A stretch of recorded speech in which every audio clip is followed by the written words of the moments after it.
Tema de hoje: insatisfação. Eu quero ler com vocês um texto de Gênesis, no capítulo 26. Começo no versículo 1 e vou até o 18º, mas eu vou pular determinados versículos para que a gente tenha uma leitura mais curta. Gênesis 26, versículo 1, começa dizendo assim: houve fome naquela terra. Isso aqui é seca, período de seca, como tinha acontecido no tempo de Abraão. Por isso Isaque, filho de Abraão, foi para Gerar, onde Abimeleque era rei dos filisteus. Indo agora para o versículo 12. Isaque formou lavoura naquela terra. E no mesmo ano, colheu a 100 por 1, porque o Senhor o abençoou. Uma pausa aí. Eu acho fantástico isso, o fato de ter seca no lugar, e um homem plantar em tempo de seca e colher a 100 por 1, e enriquecer em tempo de seca. É contrário a qualquer coisa natural. Então, há um crescimento na vida dele que veio de Deus aqui. Continuando, versículo 13, o homem enriqueceu, e a sua riqueza continuou a aumentar até que ficou riquíssimo. Possuía tantos rebanhos e servos que os filisteus o invejavam. Estes taparam todos os poços que os servos de Abraão, pai de Isaque, tinham cavado na sua época, enchendo-os de terra. Ou seja, estavam causando um incômodo para Isaque, porque essa riqueza dele é rebanho. Ora, como cuidar de um rebanho e como você ter uma boa agricultura, como você cuidar dos seus animais sem água? Não dá. Então, vamos tapar os poços. Foi isso que os invejosos fizeram. Vamos incomodá-lo para que ele saia daqui.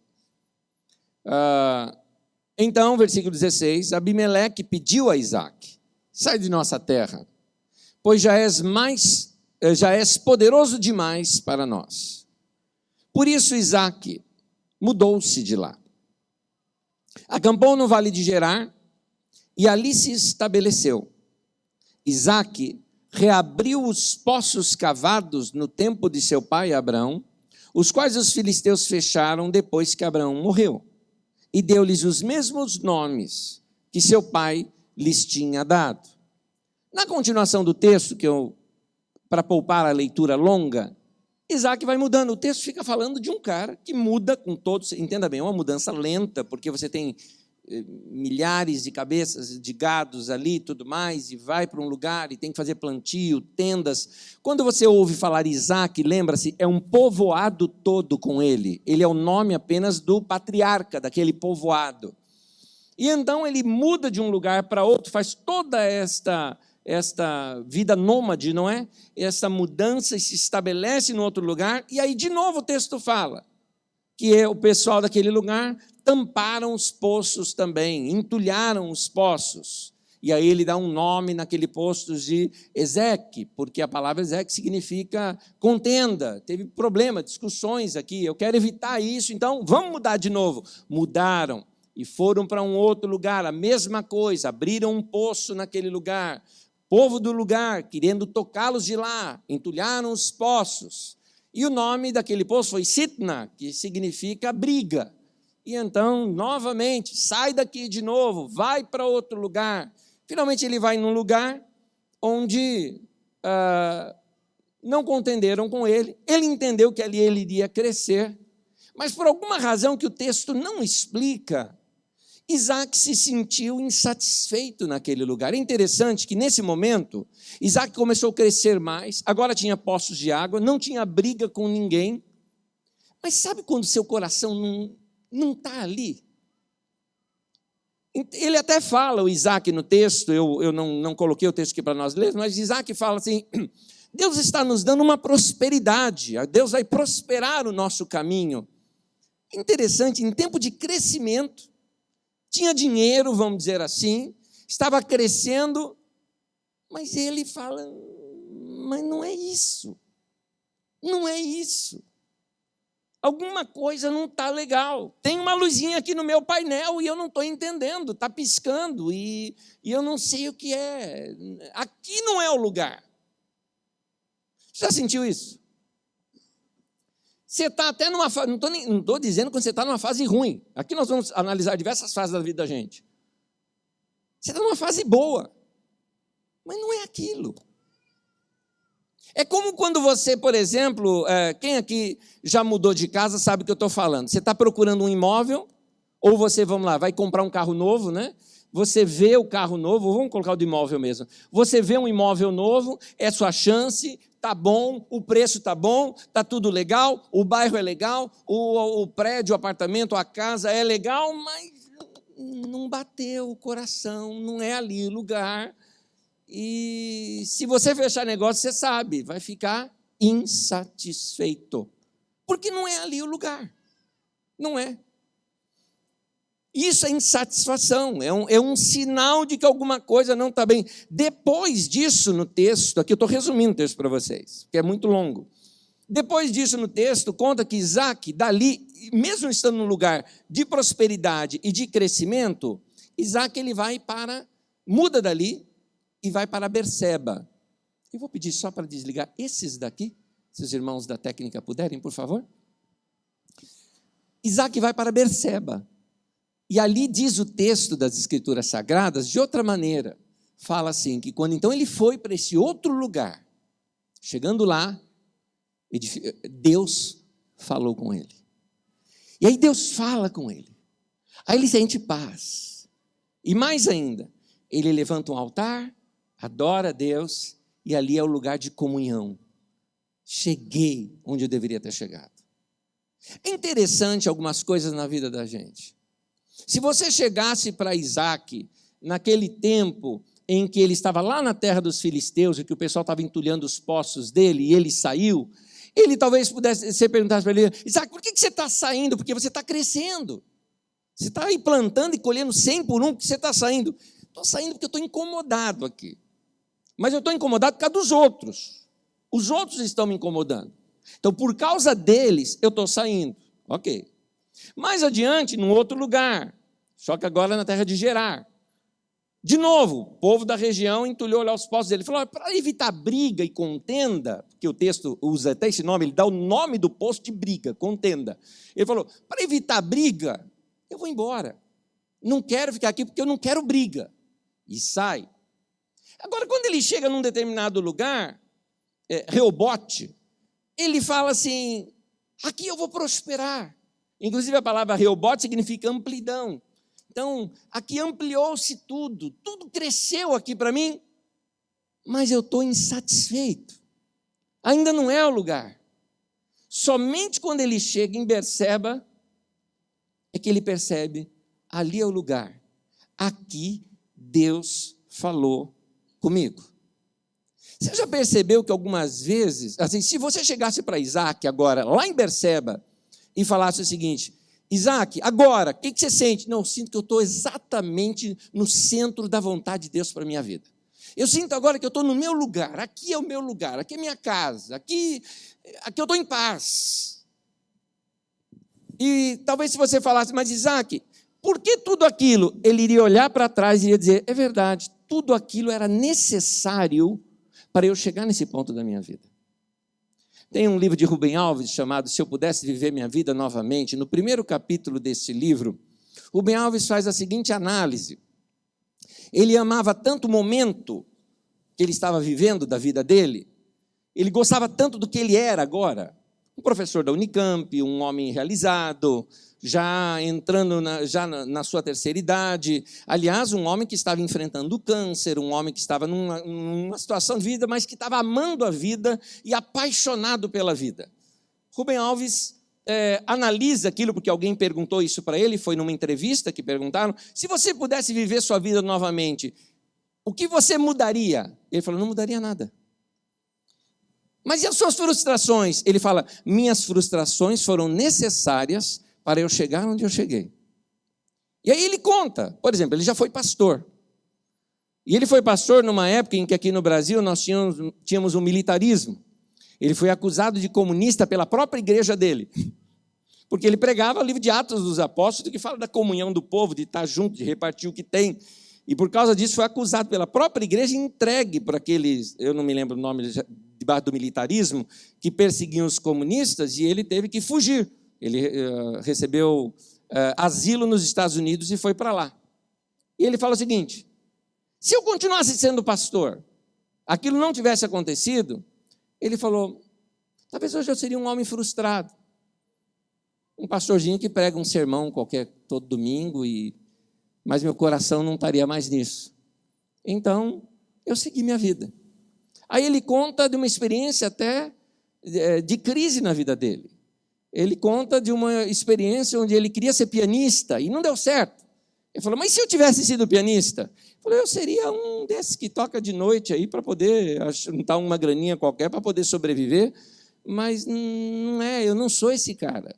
E ele vai contando que cada alvo da vida dele que deu errado foi necessário para levá-lo para esse ponto da vida onde ele estava realizado. Às vezes nós não percebemos esses sinais na vida da gente. Às vezes esses sinais de insatisfação. Você está num momento da sua vida que você não está satisfeito. É um sinal de Deus para algo, para te empurrar para algo novo na sua vida. Por exemplo, quem aqui já se frustrou com igreja? Já que nós estamos numa igreja, vamos falar de igreja. Quem aqui já se frustrou com igreja? Pode levantar a mão que eu também. Ó. Eu também. Vocês estão ouvindo um cara que já detestou igreja. Pois é, eu detestei igreja já na minha vida. Anos atrás eu era pastor, eu saí do pastorado anos atrás. E assim, decepcionado com a igreja, e não queria saber de igreja na minha vida. E alguém fala, mas por que você hoje é pastor? Por que você está assim hoje? Exatamente por isso que eu detestava tanto aquele sistema de igreja que eu queria estar ali para modificar, eu queria uma coisa diferente, eu queria alguma coisa que acabou gerando isso aqui que nós temos hoje, que é a carisma. Então, se você, por exemplo, era uma pessoa dedicada à igreja, se frustrou, se afastou da igreja ou do que você fazia na igreja, é um barato, porque quando a gente está muito envolvido com a igreja, nossa vida está toda dentro da igreja. A minha estava, imagina, de segunda a domingo envolvido com a igreja. Quando eu saí do pastorado, ficou aquele buraco na agenda. E era quase uma depressão, eu não sabia o que fazer com tanto tempo livre. Eu não sabia, mesmo depois, aí comecei a trabalhar de várias coisas. Eu dava aula manhã, tarde, noite, ia me virando com coisas. Eu queria preencher minha agenda, senão eu ia ficar deprimido, por causa daquele buraco na minha vida. Um monte de coisa na minha vida perdeu a graça. É assim também num casamento. Quando vira rotina dentro de um casamento, parece que sair do trabalho e ir para casa é chato. Quando vira rotina um casamento, parece que estar junto não é estar junto, é uma coisa assim meio de obrigatoriedade.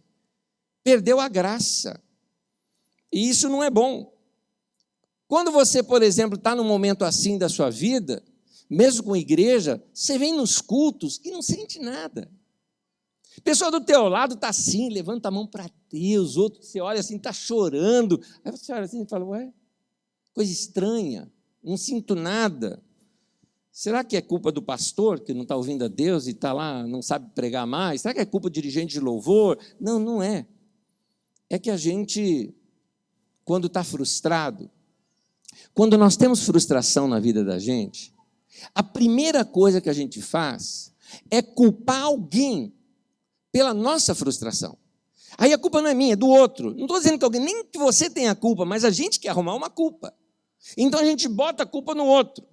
É muito mais fácil transferirmos nossas culpas pessoais aos outros do que confrontarmos a nós mesmos. É mais fácil. Foi assim na Bíblia. No livro de Gênesis, naquela poesia maravilhosa de Gênesis que mostra ali a raiz da humanidade, eu e você somos o Adão, a Eva, o Caim, o Abel. São lições sobre a nossa vida. E o Adão ali, eu e você como Adão ali, o Adão, o que acontece com ele? Quando Eva come ali do fruto, leva para Adão, o Adão também come e tal, aí Deus chega para Adão e dá uma enquadrada no cara. E aí, Adão? O que aconteceu? Primeira coisa do Adão foi ela. A culpa é do outro. E olha a culpa. Aliás, a frase de Adão é assim: foi a mulher que tu me deste. Quer dizer, ou a culpa é dela ou é tua de ter me dado esse traste aqui para mim. Você percebeu? O cara não assume. Não assume. Mas eu tenho uma boa notícia para você que está insatisfeito. Provavelmente por trás dessa insatisfação esteja Deus. Porque se nós perguntássemos ao Isaac, agora que você chegou em Berseba e está tudo bom, você está amando, Deus está falando com você e tal, você está num momento ótimo da tua vida, o que você acha que deu tanta encrenca lá atrás? Ele ia dizer o seguinte: se não desse encrenca, eu estava lá na terra dos filisteus até hoje. Se lá o pessoal não tivesse encrencado comigo, eu ficaria lá. Se no outro lugar o outro pessoal não tivesse encrencado comigo, eu estaria lá.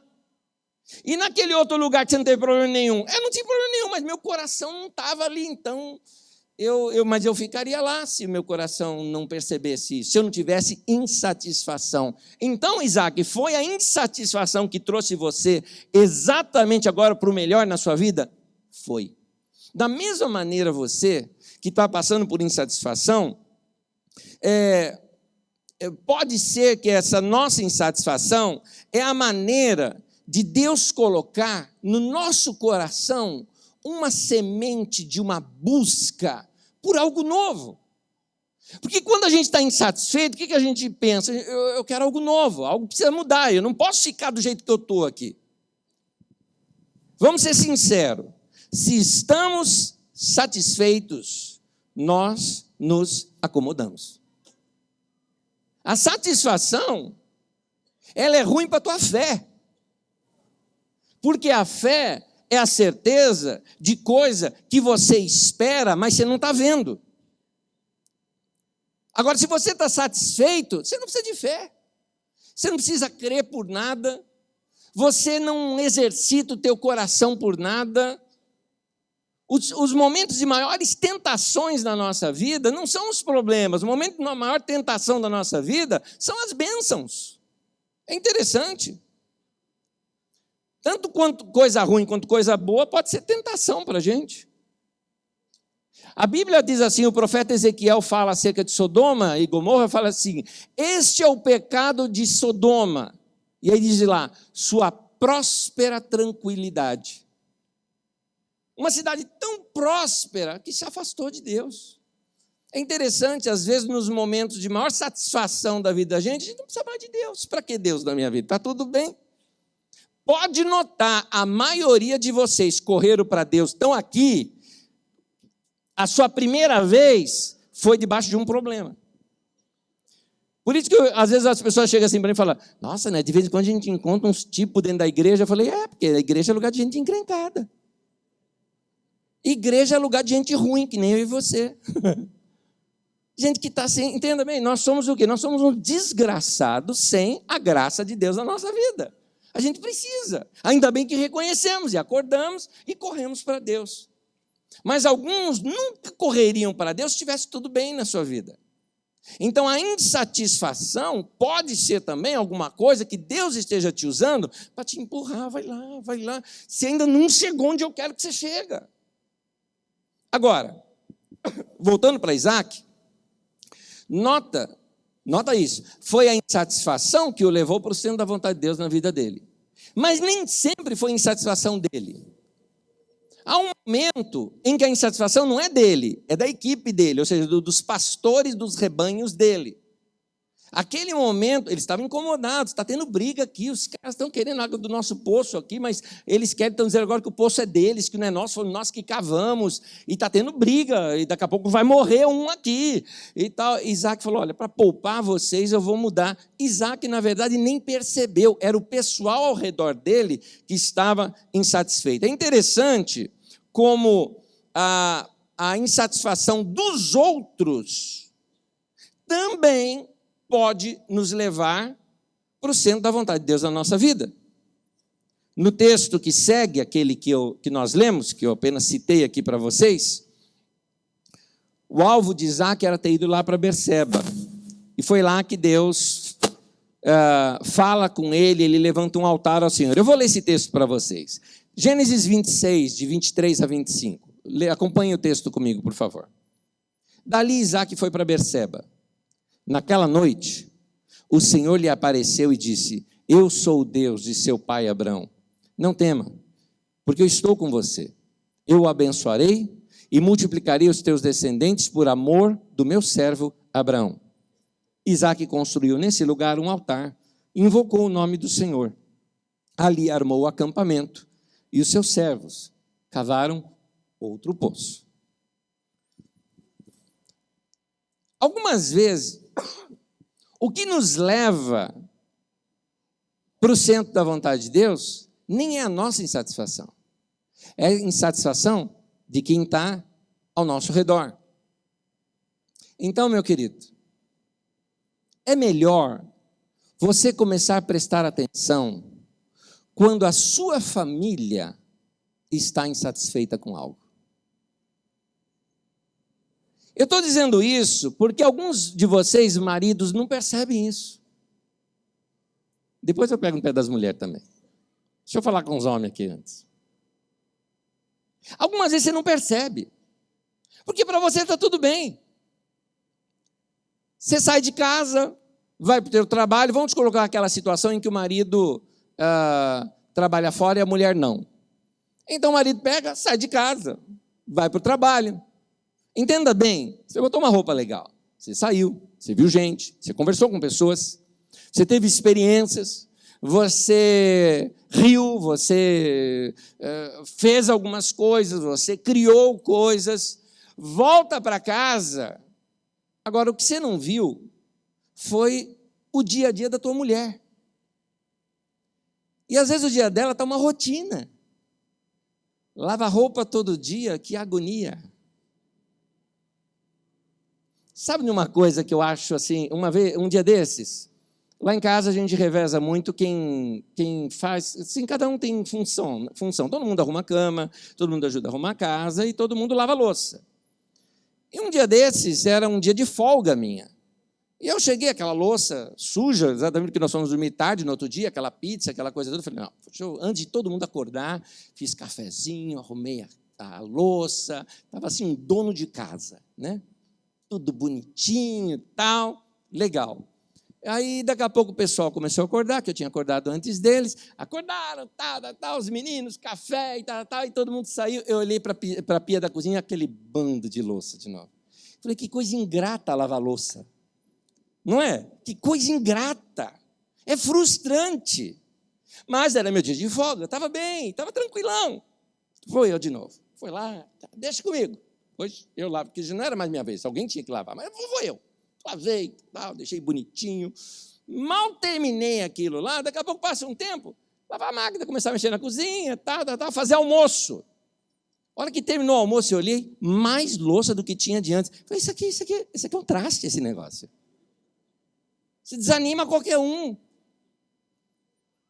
Eu falei para minha esposa, olha, se você trabalhasse fora e eu dentro de casa, você ia ter que me internar em uma semana.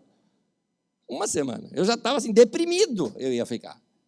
Alguns maridos não percebem essa questão. Você chega em casa à noite e você não quer outra coisa senão a sua casa. A sua mulher passou o dia todo lá, a coisa que ela mais quer é sair de lá. Vamos colocar aquela outra situação. Ah, não, pastor, minha mulher, ela também trabalha fora. Tadinha dela. Porque nós, machistas latino-americanos, sempre acham que, afinal de contas, mesmo a mulher trabalhando fora, a dona de casa é ela.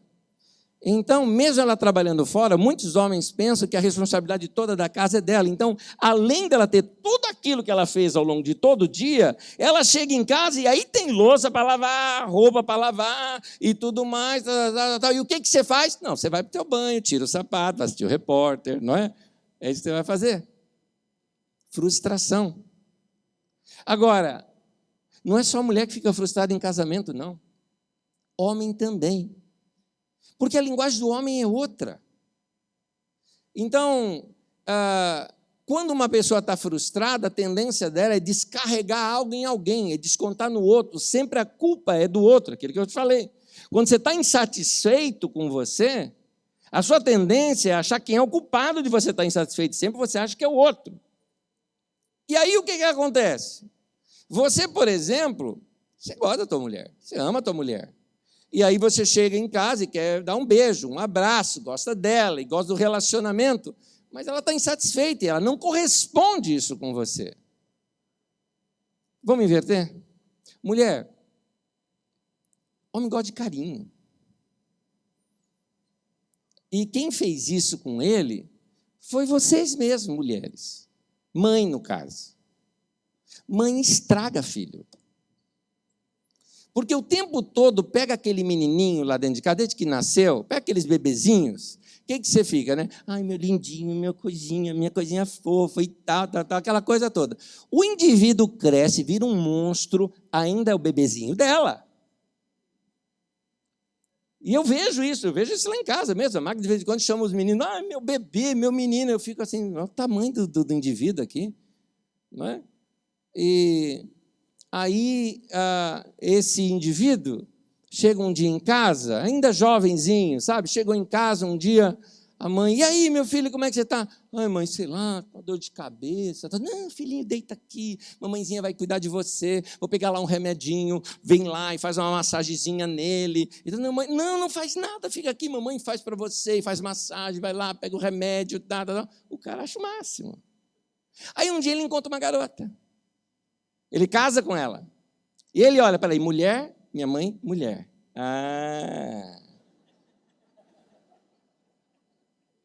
Aí um dia esse camarada chega em casa. E chega em casa com dor de cabeça. Ô, querido, estou com uma dor de cabeça. Tem remédio lá. Aí o cara fica assim, né? Como é que toma? Põe na boca, bota água aí, olha isso aí para dentro, rapaz. Sabe o que é? A minha mãe, pronto, você falou a palavra que não devia. Você falou que não devia.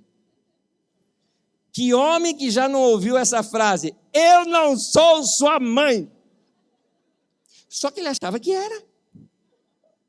Era assim, a mãe 2.0, entendeu? Nova versão, né? Com algumas coisas a mais, né? Então, gera frustração no cara também. E eu vou dizer uma coisa para você, menina, casada, ele não tem culpa. Ele é assim.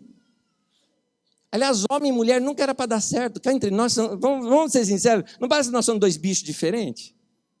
Não é? Por isso que tem até uma frase, homens são de Marte, mulheres são de Vênus. Porque somos diferentes.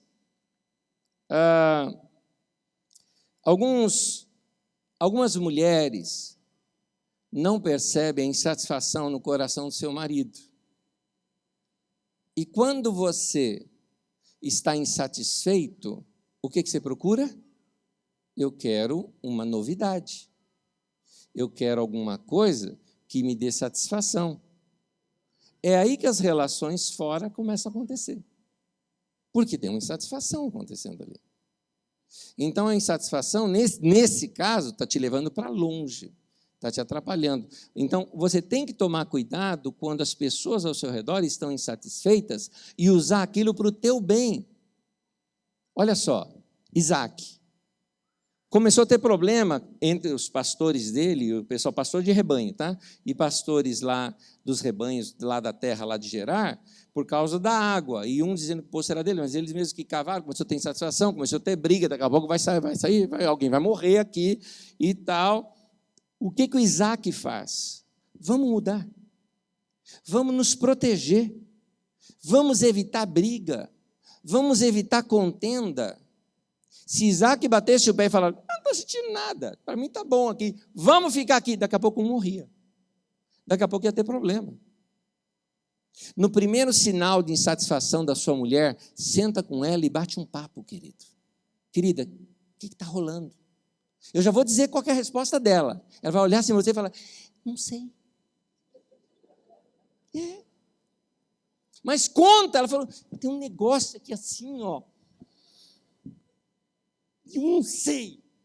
Não sei, mas ela vai começar a falar 1 hora com você.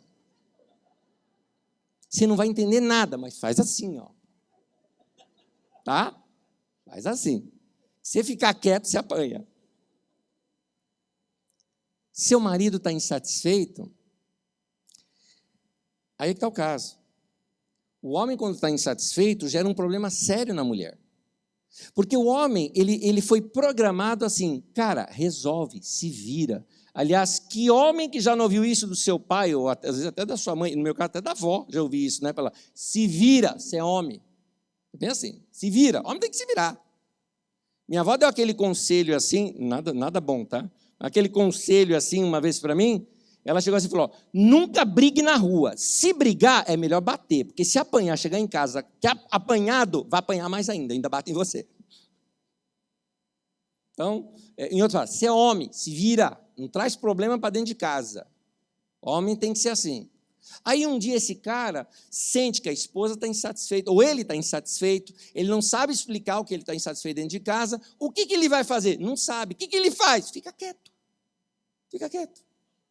Homem, quando não sabe o que fazer, o que ele faz? Fica quieto. Ele tem que parar, ele tem que pensar, ele tem que encontrar alternativa, ele não tem o que falar. Aí a mulher chega e fala, o que você tem? Nada. Fala. Não sei. Está tudo bem. Ah, não está tudo bem. Sabe por quê? Porque na cabeça da mulher é o seguinte, mulher fica quieta por outra razão. Sabe quando que a mulher fica quieta? Ela não gosta. Mulher não gosta de alguém? Fica quieta. Se ela está quieta é porque tem alguma coisa. Tenha certeza. Quando você chegar para a tua mulher e falar assim, querida, tudo bem? Tudo. Tenha certeza que ela quer dizer, nada, está horrível. Quero arrancar a cabeça de um. Provavelmente a sua. O homem não, quando ele fala, não, está tudo bem. Ele não contou solução, ele não vai falar para ela, ele que tem que se virar, o problema é dele. Vai ficar quieto. Aí a mulher vai pensar o quê? Ele tem alguma coisa contra mim. Não, o que você tem? Fala, sou eu. Ele fala, não, eu não sei, mas fala para mim que sou eu. Não é. Eu só quero ficar quieto, eu preciso pensar. O homem, quando está insatisfeito, minha querida, meu conselho para você, chega perto. Seja amiga. Se ele falar, olha, não sei, eu estou meio indeciso, tá bom, estou do teu lado. Você quer isso? Eu vou ficar do teu lado, não tem problema. Vamos ficar juntos nesse momento. Queridos, pais às vezes não percebem que os filhos estão insatisfeitos. E filho insatisfeito não vai contar para o pai e para a mãe. Filho insatisfeito, eles estão na juventude. O que ele vai procurar? Lembra que eu lhe disse? Quando uma pessoa está insatisfeita e ela não sabe para onde ir, ela vai inventar coisa. Você vai buscar amizades novas, lugares novos. Se você vê que seu filho está querendo sair demais, fazer muita coisa nova, provavelmente seja insatisfação. Meu filho está indo para as drogas. Ele está insatisfeito. Não é a droga que é atraente. É assim, é uma opção para ele. Ele quer sair daquela realidade. O que você precisa fazer? Senta junto. Vai bater papo. Vai você sair junto. Comece a criar pontes entre o seu mundo e o mundo dos seus filhos. Pais, vão aprender a jogar videogame, entendeu? Vai fazer alguma coisa para entrar no mundo dos seus filhos. Vão conhecer as músicas que eles conhecem, vão bater papo sobre os assuntos que eles batem, vão Pegue conselhos deles, das coisas que eles fazem, que são legais e tudo mais. Eles vão se sentir úteis para vocês. Ninguém aguenta ser mandado o tempo todo. É legal quando alguém pergunta assim, e aí, o que você acha que eu faço? É legal. Faça os seus filhos se sentirem valorizados. Crie pontes nisso. Porque essa insatisfação ao nosso redor pode levar a grandes mudanças na vida da gente. Ou tragédias, ou coisas boas. Então, vai de você. O que Isaac fez? Sentou lá com o pessoal, que são os empregados dele, os pastores dos rebanhos. O que está acontecendo, gente? O que está acontecendo é que o poço é nosso, o pessoal está dizendo que é dele, daqui a pouco vai rolar faca aqui, nós vamos matar uns caras desses, não estão aguentando mais. Isaac falou, gente, vamos fazer o seguinte, vamos mudar. Nota, Isaac estava protegendo aquelas pessoas. Ele mesmo estava bom para ele. Estava tudo ok para ele. Ele não era afetado com aquele problema. Mas os outros eram. Então vamos mudar. Vamos conversar. Vamos sair daqui e fazer alguma coisa junto. Foi aí que Isaac foi indo cada vez mais para o melhor de Deus para a vida dele. Preste atenção quando uma luzinha de insatisfação aparece no seu painel, no da sua esposa, no dos seus filhos, ou às vezes até das pessoas que caminham com você. Preste atenção. Senta e conversa. Quem sabe uma boa mudança, decisões juntas e conjuntas, ajuda muito. Então, agora, última coisa. Lembra quando eu comecei perguntando quem aqui já se frustrou com a igreja?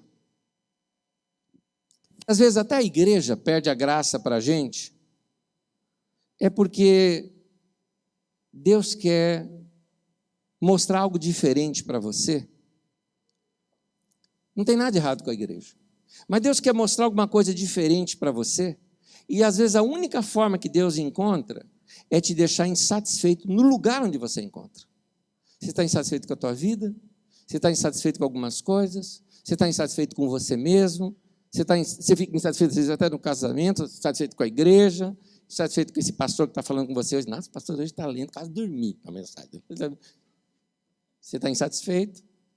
Deus está querendo te provocar nesse sentido, porque Deus quer te levar a uma experiência pessoal sua com Ele.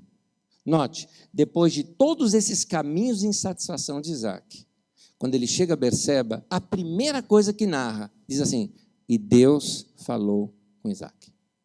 Aí Deus falou com ele. Então,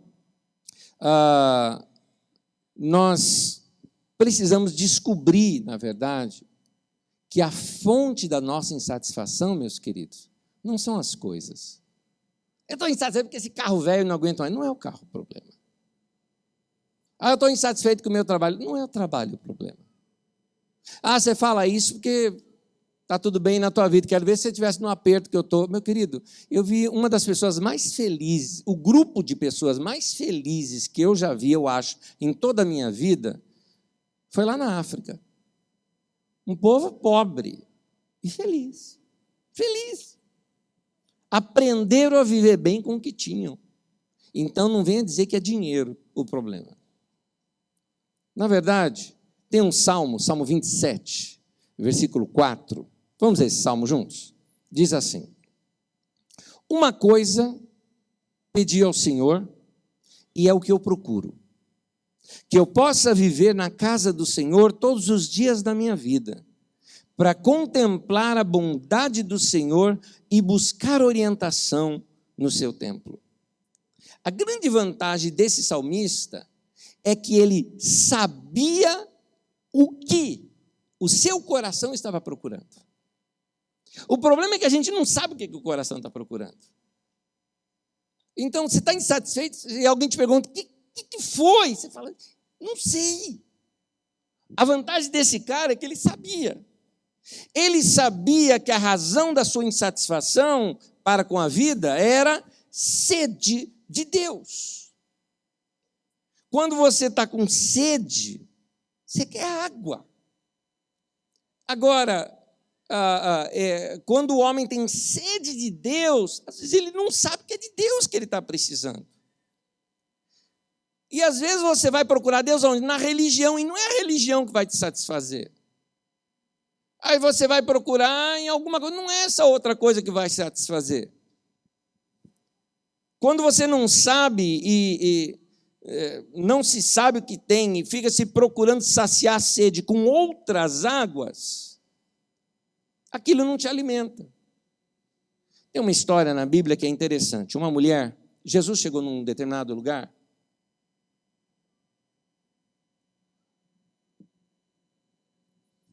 e tinha uma mulher tirando água de um poço. Jesus estava sozinho ali, que os discípulos saíram para fazer alguma coisa. A mulher era de um povoado que não se dava bem com os judeus, os tal de samaritanos.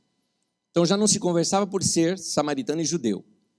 Mas também a mulher era mulher e ele homem, então não se falavam homens e mulheres assim. Mas Jesus puxa assunto com ela. E começou a falar ali na beira do poço. Jesus começou a falar de sede e de água.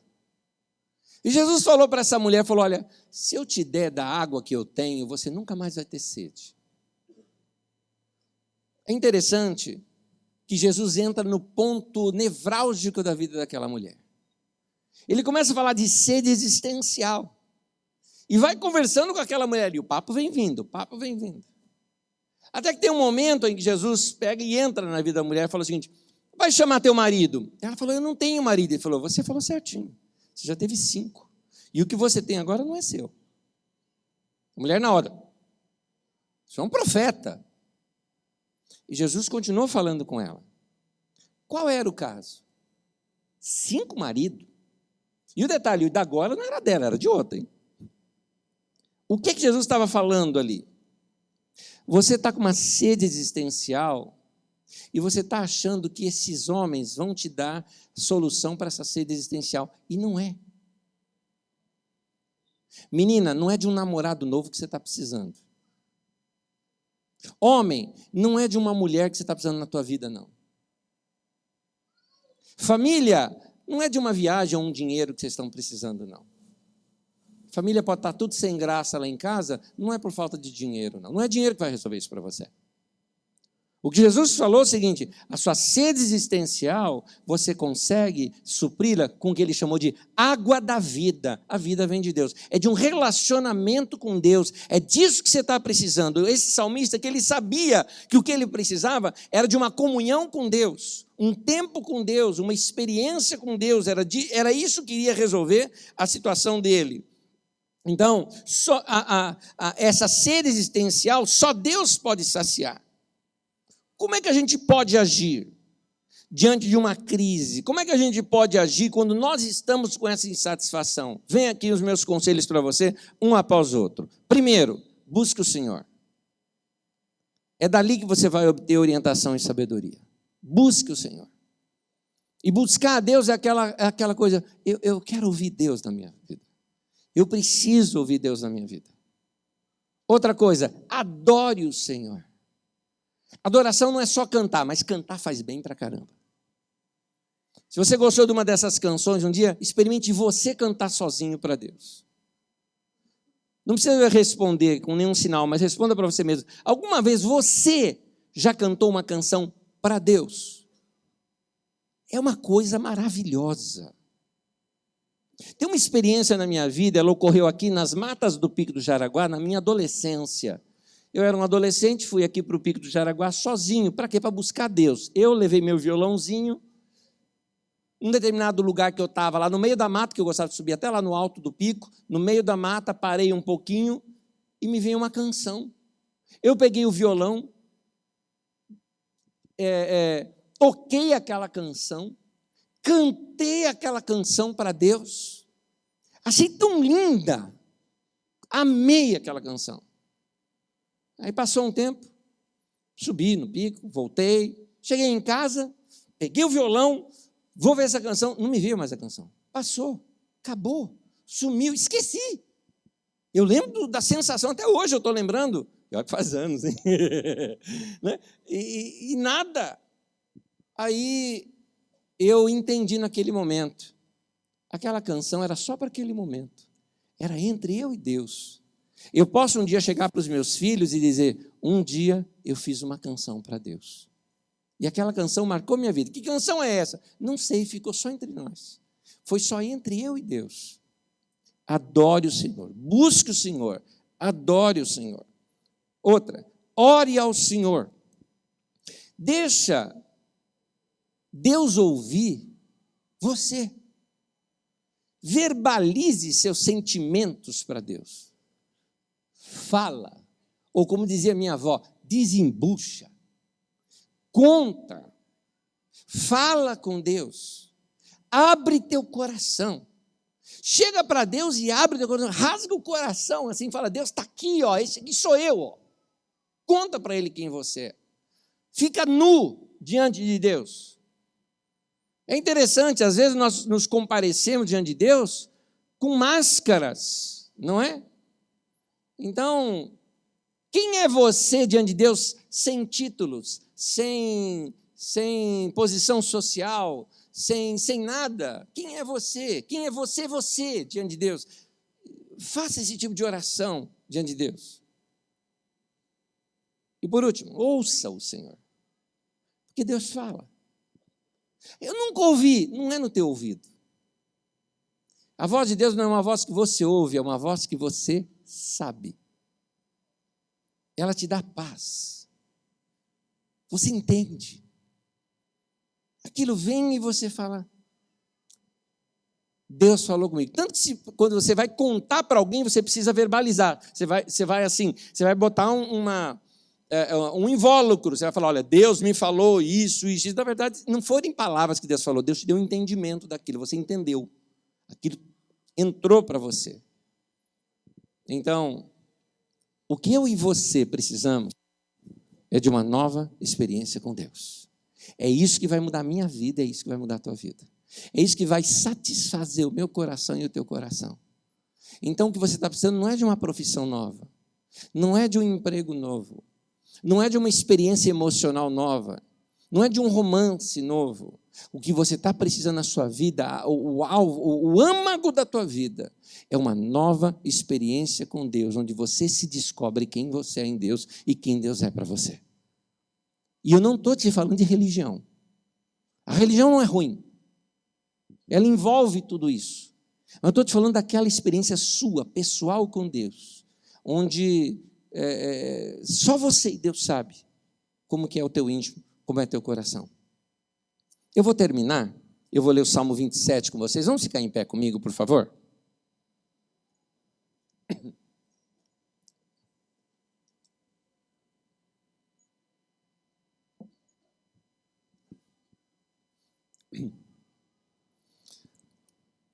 Falar algo aqui para vocês. Eu não sei se você sabe, amanhã é meu aniversário.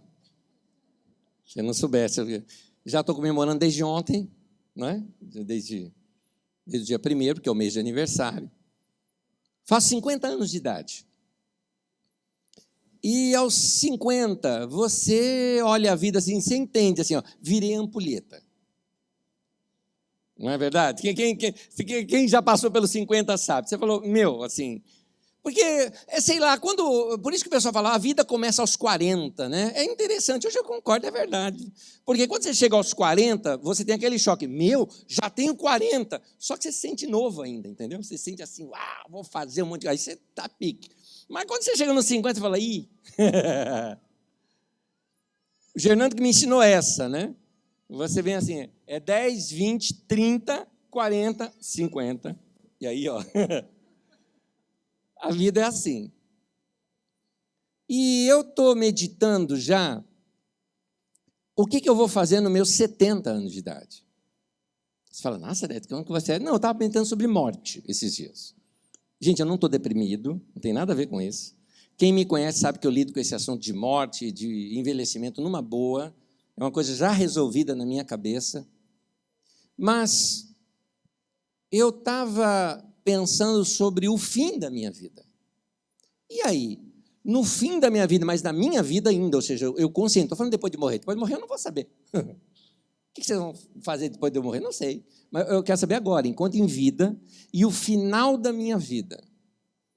E eu pensando no final da minha vida, eu pensei assim, Não é, eu não estava pensando assim, o que os outros vão pensar de mim, qual marca eu deixei na história, o que vai estar lá no meu epitáfio, né, aquela marca na minha lápide, não é nada disso que eu estava pensando.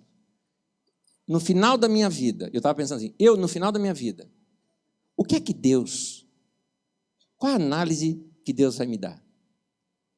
Qual vai ser minha nota? Qual vai ser a minha avaliação? Quanto espaço para Deus eu dei na minha vida? Quanto eu vivi para Deus com a minha vida? E essas perguntas me fizeram me refletir assim, quem sou eu sem minha área pastoral? Quem sou eu sem qualquer título ou posição? Quem sou eu diante de Deus? Esses dias eu estava no carro, sozinho, é um dos lugares meus prediletos de oração, no carro. Eu não sou muito de orar de olho fechado, eu gosto de orar de olho aberto, até porque eu memorizo melhor as coisas. Eu estava dirigindo e orando, falando com Deus. Eu estava bem adiantado por um compromisso aqui na Carisma mesmo, então eu peguei essas autoestradas aqui perto e saí dirigindo, porque eu gosto de fazer isso. E naquele momento eu fiz o seguinte, fui na seleção das minhas músicas, eu falei, qual é a música que eu gostaria de cantar para Deus nesse momento? Achei uma música, pus o som alto, cantei para Deus. Terminei aquele momento, eu zerei a música do carro e falei assim para Deus, falei, Deus, recebe a minha adoração. Isso é entre eu e o Senhor. Estou cantando aqui para o Senhor, é uma coisa nossa, onde eu quero expressar para o Senhor que eu estou com sede do Senhor e eu quero mais do Senhor na minha vida. É muito importante quando a gente sabe qual é a razão da sede do nosso coração. E preenche esse vazio com Deus ali. Eu vou te dizer uma coisa, quando você preencher o vazio do seu coração com presença de Deus, todo o restante da sua vida fica legal. Tudo. Eu me lembro que eu cheguei aqui na Carisma, até a minha secretária, assim que eu cumprimentei, ela falou, nossa, você está bem hoje, hein? Eu só falei bom dia. Né? Aí comentou outra pessoa também chegou, depois, um outro momento, chegou a me falar a mesma coisa. Realmente eu estava bem comigo. Naquele dia, foi um dia difícil, um monte de trabalho, um monte de coisa. Eu me lembro que eu cheguei em casa e eu dei um abraço na minha esposa e falei, querida, tudo bem? Nossa, o que aconteceu hoje? Falei, meu Deus, o que eu tenho? Aí eu me lembrei dessa experiência com Deus. Na verdade, Deus havia preenchido o meu coração. Eu estava alimentado, eu estava bem. Por isso, tudo ao meu redor começou a ficar bem. Quando você fala, está tudo errado ao meu redor, será que não é o vazio de Deus na sua vida? Eu quero terminar com a leitura desse texto. Salmo 27, versículo 8, diz assim, a você, ó meu coração. Olha só, o cara está dizendo para o coração dele, a você, ó meu coração, ele, Deus, diz, busque a minha face. E aí ele fala, a tua face, Senhor, eu buscarei. Deus está falando para o teu coração agora nessa noite, me busca, vem ter uma experiência comigo.